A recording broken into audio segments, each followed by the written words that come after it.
This is going to be my last video. I've said everything I need to say and what happened during my encounter with Brian. I just want to make one last video with everything in it because I know people are going out there to help search for her. So I just want all the maps and the facts and in one place. Okay, this is the text I sent my mom when we dropped him off. This just has like the date in it and the timestamp. So we dropped him off at 6:09. But as you can see, we picked him up at 5:54. This is off my mom's because my texts don't go back this far. And then, you know, it says we dropped him off at 6:09.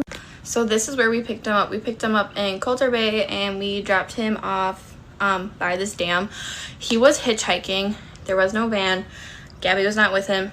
It was just him. So this is what the dam looked like. We dropped him off at the turnout because this is going south if you're going like this. He then said, I'm gonna get out and I'm gonna hitchhike, find a different ride.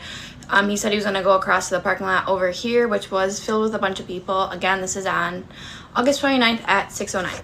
So this is a map of Grand Teton National Park. During our ride, he said, well, before he got in the car, he said I wanted to go to Jackson. So this is Jackson, like right there. You can see it says Jackson, south of the park, right? Jackson Hole is commonly referred to as well.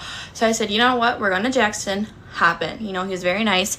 He'd offered us $200 to give him this ride, and we picked him up. You can see here, Coulter Bay right there. It's like pretty north of the park. And he said he was hiking along Snake River, which is up here, and it kind of like goes down a little bit. And he said he was gone for multiple days, and he had left his fiance, never called her by her name, back at their campsite, which he said they camped in a dispersed campsite, so it's not a regulated campsite. And he was gone for multiple days without her, and he was sleeping on a tarp. When we picked him up, he had a backpack, long sleeves, a hat on, and scruff. He wasn't clean shaved, and he had hiking boots on, but he didn't look dirty.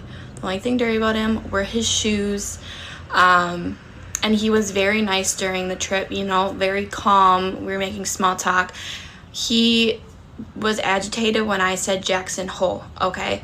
So we were going south to Jackson. There's no other place in the Tetons called Jackson. Why he became agitated, I don't know. He just was very set on getting out of the car, which is why we pulled out by the dam, and that's why he got out. I don't know why he wanted to get out so bad. I don't know what other place he wanted to go to because there's only one Jackson. So that's all I have, and I hope she's returned safely and they find her safe. I just wanted to